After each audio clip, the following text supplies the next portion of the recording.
A man sleeps with the one he can, but he becomes obsessively attached to the woman who awakens that one feeling in him. And no, it's not what you're thinking right now. Forget everything you believe you know about attraction. Forget magazines, your friends' advice, Hollywood movies. We're not talking here about some secret technique in bed, not about a flawless body or a symmetrical face, not even about being the most open and entertaining woman in the room. That's the beginner's game. Yes, it might catch some looks, but looks are cheap. They vanish faster than they appear. Today is about something much deeper, something invisible. It's about a switch in the brain, a neurological mechanism activated deep in a man's limbic system, a switch so powerful and ancient that it can, within seconds, distinguish between an ordinary encounter and a mental dependency. Have you ever wondered, why did the man who seemed so interested suddenly turn cold as ice? Why did you give everything? Were loving, attentive, brilliant in every way, and yet he chose someone else? Or the hardest question of all, why do some women, without much effort and without perfection, manage to trigger an almost irrational loyalty in men, while you feel like you have to fight for every ounce of attention? The answer lies not in what you do, but in what you trigger in him. The real question is not, what can I do to make a man physically desire me? Physical desire is a basic instinct, easy to ignite. The real, life-changing question is, what can you do so that he can't get you out of his head? What is this mental, invisible and silent drug that separates women who are liked from women who are unforgettable? What I'm about to reveal to you in the next few minutes is not a seduction trick. It's a secret of male psychology, confirmed by neuroscience and evolutionary biology. A concept that, once you understand it, gives you tremendous power, because the male body always follows the mind. And his mind, believe me, is not looking for what everyone else is offering. He's looking for something much rarer, something you probably already carry within you, but don't yet know how to use. Stay with me, and I promise you, you will never look at attraction the same way again. We are facing a paradoxical puzzle that occupies many women. On the one hand, pop culture tells us that we need a whole catalogue of traits to attract a man: beauty, a toned body, charm, good sex. The list seems endless, and it forces us to become a perfect product. That's why many women try hard, investing time, energy, and emotions to meet that ideal.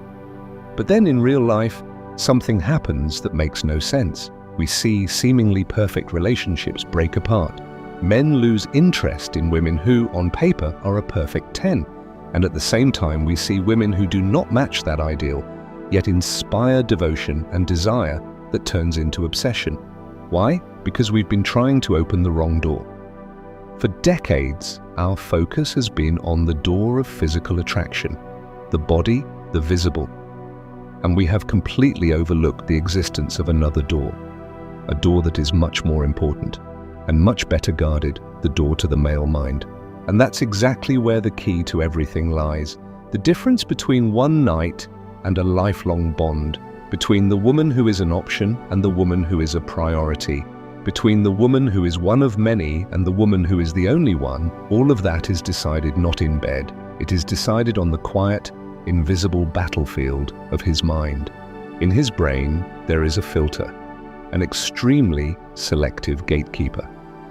This gatekeeper receives all experiences and interactions with you and makes a brutal, binary decision. He decides whether the experience is interchangeable, something pleasant but fleeting, stored in short-term memory and forgotten, or whether it contains a special element, a catalyst, that marks it as decisive. When that happens, the experience passes through the filter, becomes anchored in long-term memory, and more importantly, it activates the centers for deep desire and reward. The problem is that most known seduction strategies only try to satisfy this gatekeeper temporarily, for one night, but they have no idea how to give him that secret ingredient that opens the main door. That's why this subject is so important, because when you understand it, you free yourself from the exhausting race for outer perfection. You no longer have to twist yourself or be someone else. Instead, you can direct your energy to where it really makes a difference, to a connection that lasts. What we are revealing here is the nature of this catalyst, the chemical composition of this mental drug. I will explain exactly what it is, why the male brain responds to it biologically, and above all, how you can start producing it naturally, without games, without tricks, and without losing yourself. This is my promise. If you stay, you will not only learn a new word or concept, you will understand the operating system of male desire on a level that 99% of people completely ignore. And this knowledge is power, the power to truly touch. So what is this mental drug? What is this secret ingredient that breaks through all of a man's defenses and settles directly in his innermost control center? The answer is a single word, and probably not the one you expect. It is not passion, it is not mystery, it is not beauty. The word is admiration. I know what you might be thinking now. Admiration sounds a bit cold, not exactly sexy. It seems more like something you feel for a mentor or boss, not for a partner. And it is exactly in this misunderstanding that its secret power lies. To understand why admiration is the fuel for the deepest male desire, we need to take a brief look inside his mind, into his most basic programming. From an evolutionary and psychological perspective, a man is wired to seek, to fight, and to conquer, not only physically, but also in terms of status, hierarchy, and life purpose. He has a deep, innate need to feel competent, good at what he does, to create something, and to protect. Physical attraction is only the first step, a spark. He sees you, and his instinct shouts, "I want her." It is a desire to possess, one-sided but superficial, and it can disappear just as quickly as it appeared. Admiration, on the other hand, changes everything. In the moment, a man admires you for something beyond your appearance, your intelligence, the passion with which you speak about your work, your integrity, your wit, the calm with which you handle a crisis, or your dedication to a hobby he's not even interested in. Something happens on a chemical level. His desire shifts from "I want her" to "Am I good enough for her?" Suddenly, the balance of power changes. He is no longer the hunter pursuing prey. Now he is facing a woman who has her own realm, her own value, her own light. You are no longer merely desired, you become an inspiration.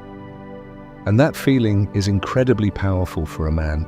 It is the difference between "I want to sleep with her" and "I want to be able to stand by her side." Think about it. Physical desire wants to possess. Admiration wants to merge. He doesn't just want to have you, he wants to understand you, to learn from you, to take some of your magic into himself. That doesn't mean you have to be a CEO or a NASA scientist. Admiration has nothing to do with monumental achievements. It's about authenticity and passion. It's the glow in your eyes when you talk about books that have changed your life. It's the conviction with which you express your opinion at dinner, even if everyone else disagrees. It's the moment when he laughs because you are intensely focused on trying to assemble a piece of furniture, frustrated but determined. In these moments, he doesn't just see an attractive woman, he sees a fascinating, independent person. And his archaic brain, thirsty for challenge and meaning, kicks in. Attraction suddenly stops being a game, it becomes a mission. But here arises the real dilemma, the trap we almost all fall into. If admiration is such a powerful driver of male desire, why does society and our own fears make us do exactly the opposite? Why are we taught to make ourselves smaller, to not shine too brightly so as not to scare off men? And it is in this contradiction that attraction dies, because we are faced with an uncomfortable truth. The strongest driver of male attraction is admiration. But right next to this truth lives a huge destructive myth. A myth whispered to us since childhood, one we've seen in thousands of movies and eventually accepted as universal truth. It goes, don't be too smart, don't be too successful, don't be too independent, because otherwise you'll scare men away and end up alone. Does that sound familiar? It is one of the most paralyzing lies told to generations of women, and it traps us. In order to be desirable, you must stop being admirable. But here comes the twist. This myth is not entirely false, but it is fatally misinterpreted. And in this false interpretation, we sabotage ourselves. The truth is, a man of real value is not afraid of your strength. He only withdraws if you treat him like an opponent. He doesn't fear your intelligence. He feels drained if you use it like a weapon against him. Your success does not scare him, but if you use it to belittle his, he will lose interest. Think of it this way. Male energy is naturally oriented toward competition, problem solving, and progress. When a man approaches you on a romantic level, he seeks polarity, a feminine energy that complements his, not fights it. If, however, a woman in trying to prove her worth goes into combat mode, arguing to win, constantly correcting, undermining his opinion, competing over who is smarter or more successful, then he no longer sees her as a potential partner, but as a rival. And sexual polarity, that magnetic spark between masculinity and femininity, dies instantly. Let me tell you a short story. Take Sophia. Sophia is a brilliant woman, a successful executive, educated, independent, and she constantly complains that men can't handle successful women. On her dates, she talks at length about her achievements, her travels, her bonuses. If her date talks about an achievement at work, she immediately counters with one of her own, twice as big. If he expresses a political opinion, she dismantles it with arguments until he is left speechless. Sophia thinks she is showing her worth, presenting herself as an admirable woman. But men leave these dates not thinking, "Wow, what an amazing woman," but feeling, "That was exhausting, like a job interview I didn't apply for." Or worse, like a court trial. Men are not intimidated by your success. They feel judged, evaluated, and ultimately unnecessary. But what happened later in Sophia's life is even more revealing. She met a man who kept up with her pace, or rather, settled comfortably into it. A passive man without ambition who felt comfortable in Sophia's shadow. And over time, she lost all respect and attraction for him. Because the moment he dialed down his own masculine energy just to stay with her, he stopped being the man she could admire. He became the living proof of her own trap. Let's think about Laura, equally successful, equally smart, but with a different energy. When she talks about her successes, she does so with a passion that inspires, not with arrogance. And above all, she is genuinely interested in his world. She asks about his challenges, his passions, listens. She doesn't see him as competition, but as a fascinating universe. Her confidence doesn't dim another's light in order to shine.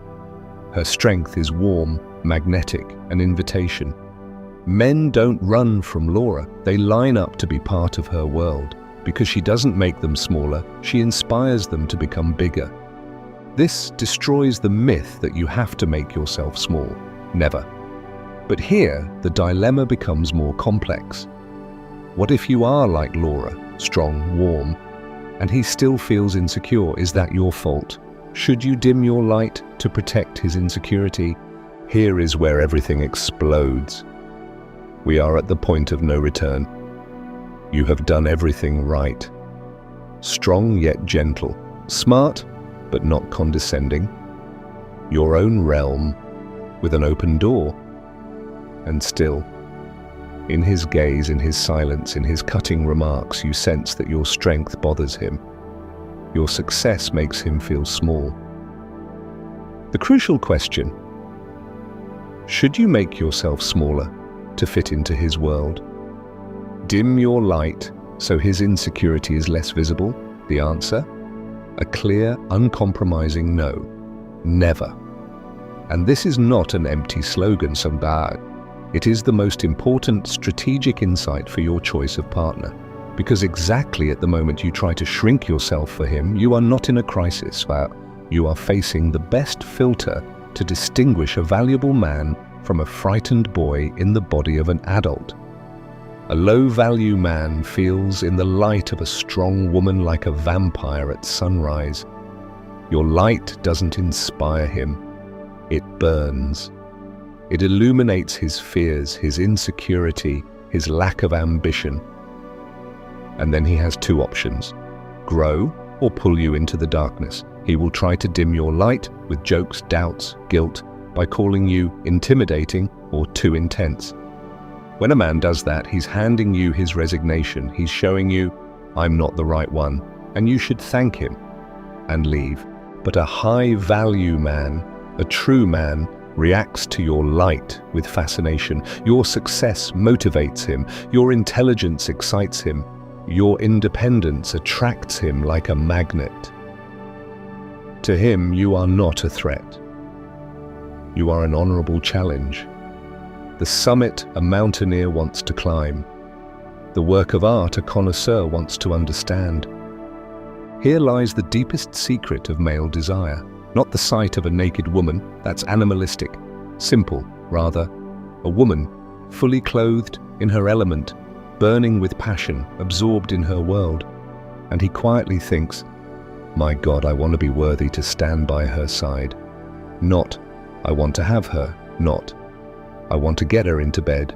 But, I want to become better because of her. Then it's no longer just about you. It's about who he wants to become, to be close to you. This is the strongest drug in the world. He's not addicted to you, but to the best version of himself that you awaken in him. You are the lighthouse. You repel the wrong ones and attract the right ones. How do you apply this in everyday life? Not through tactics, but through a radical change of direction. Stop asking, what does he like? Ask yourself, what ignites me? Forget for a moment about men, dates, attraction. Instead, ask yourself these questions, quietly, just for you. What topic makes you talk so much you almost lose your breath? What activity engages you so much that you don't look at your phone for hours? What injustice in the world ignites a fire in your belly? What unpopular opinion would you defend with passion and clear arguments? What is your nerd side? That one strange obsession, maybe ancient Roman history, specialty coffee, or the films of a Korean director that you usually keep to yourself because you think no one cares? That is where your gold lies. These are the ingredients of the mental drug we talked about. Your task is not to invent something, but to rediscover, unearth, and be proud of what's already within you. The second step is to understand that it's not about informing, but about transmitting. You don't go on a date to recite your resume. Hi, I like climbing, Stoic philosophy, and art house films. That's a report. Boring. It's about making your passion felt. If you're talking about films, say, that one scene completely fascinated me because of the lighting. Look how the director did it. Or suggest a meeting yourself. Hey, there's an antiquarian book market in the city on Saturday. Want to go? I love the smell of old books. It's about letting your energy fill the room. You don't have to wonder if he likes books. What will fascinate him is your enthusiasm for them. So what should you avoid from now on? Stop suppressing your honest opinion just to avoid conflict, pretending you love football when you're bored to death, playing the helpless girl so he can save you, becoming his personal cheerleader while your own dreams gather dust. And what should you start doing? Fiercely defend your time for your projects and hobbies. Stop constantly sacrificing your social life for him. Don't be afraid of discussions. I disagree. I see it this way. Show your path, with setbacks included. I'm trying to learn programming right now. Nothing worked today, but tomorrow I'll try again. Be the main character in your own movie. He can be a great co-star, but never the director. I know this path is scary, because it guarantees one thing: some men will leave. Maybe men you feel physically attracted to. They'll feel intimidated or simply won't connect. But you must understand, this is not failure. It's a clear victory of your new filter. Every man who leaves because your light is too bright saves you months or years with the wrong one. And above all, he makes space for the right one, for the one who can not only stay, but who actively seeks exactly that. The ingredients for this admiration drug are not found in a lingerie shop, but in your bookshelf. in conversation with a friend who challenges you, in the business plan lying in your drawer, on your next solo trip. Start tending your garden, not to attract butterflies, but so that it becomes so spectacular that only the best butterflies can't resist coming by. We've come a long way together. We've debunked the myth of intimidation. We've discovered the nuclear power of admiration. I've shown you how to tend your own garden and become the woman who works like a living filter. But if you think this is just a strategy to attract men, you're missing 90% of the treasure. You're missing the true core of this journey. Because at the end of the day, it was never really about him, it was about you. It was always about you. We've spent our lives turning our heads sideways, outward, seeking validation, seeking approval. We've learned to ask, am I pretty enough for him? Interesting enough, good enough? And we've shaped ourselves, our personalities, our bodies, to get a yes as an answer. But the path we've opened today is a revolution. It's the moment to turn your head 180 degrees, and finally look inward. It's to stop asking whether you're good enough for him and start asking, is the life I'm living good enough for me? Imagine your life is a campfire. For a long time, we've been told to go through life with a small, flickering flame and desperately look for someone to bring us wood so our fire doesn't go out. It was a laborious, dependent search. The approach we saw today is radically different. It's about stopping the search. It's about sitting down, alone if necessary, and focusing all your energy, all your attention on lighting your own fire. Gathering your own wood, your passions, your knowledge, your skills, your friendships, and building it layer by layer until your fire is so big, so hot, and so bright that it's visible from miles away. People are not drawn to a small flicker struggling to survive. People are irresistibly drawn to the warm, powerful glow of a blazing fire. Being admirable is not a show for a date, it's the natural consequence of respecting yourself. When you value your time, your opinion, your passion, and your body, you send a silent but strong message. This is how you will be treated. And here comes the true beauty of this philosophy, and the reason why it is infallible. Think carefully about it. When you start living like this, there are only two possible scenarios. Scenario 1, a great man, a man of true value, sees your fire from afar. He feels drawn to it. He doesn't come to control it, but brings his own wood, sits with you, and enjoys the warmth. Together you make the fire even bigger. This is a relationship based on mutual respect and genuine admiration, the ideal scenario. Scenario 2, you build your fire. A month passes, 6 months, a year, and you're alone. Is that a failure? Quite the opposite. You are a woman who knows more, has experienced more, is stronger, happier, and more interesting than a year ago. You are so deeply in love with your own life, with your own fire, that the arrival of a man is a beautiful bonus, but never again a desperate necessity. Because the deepest form of attraction, the one that creates legends, has nothing to do with turning yourself into the woman he wants.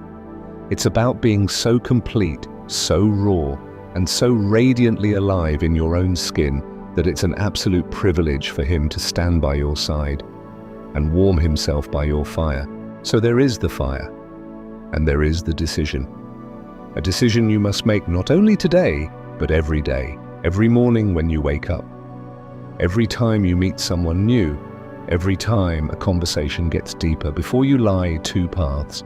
Path 1 is the old, wide, well-trodden one. The path of adapting. The path where you smooth your edges so as not to offend. The path where you laugh at jokes that don't amuse you. The path where you nod even though inside you're screaming no. The path of turning yourself into a watered-down, pleasing version of yourself, hoping that someone will choose you. It's the path of seeking validation. And then there is the second path, the one we explored today. Narrower, steeper, sometimes lonelier. The path where you build yourself, stone by stone. The decision to read this book instead of watching the trendy series. To start that finance course, even if your friends don't understand. To voice an opinion, even if your voice shakes. It's the path of embracing your uniqueness, of falling in love with your own mind, of becoming a woman who doesn't wait to be chosen, but chooses for herself with whom she shares her time and energy. It's the path of self-respect. In the end, it all comes down to one question, not one you ask him, but yourself. If a man who was once in your life thinks of you years later in silence, what should he remember? A pretty face? A nice body? A nice girl who agreed to everything? Those are memories to throw away, like steam on a mirror. Interchangeable, forgettable.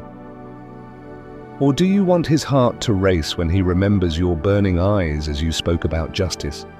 For him to smile at the memory of your loud, honest laugh? For him to feel transported back to a moment when he sensed you had your own gravitational center, an inner world so fascinating that it was a gift to be allowed even a glimpse inside, if only for a moment. That's why my call to you is this. Next time you're getting ready and looking in the mirror, forget the question, how can I look more attractive? Instead, ask yourself a far more powerful one. How can I be a little more myself today? Don't try to be the most beautiful in the room. That's a never-ending competition that drains you. Be the most interesting, because beauty captures the eye, but admiration captures the mind. Today we learned the key to attraction is admiration. But once you've won his mind, how do you translate that connection into body language without breaking the magic? A kiss is not just a kiss. It is the seal of an inner pact. I'm about to show you how to give the kiss that makes him tremble.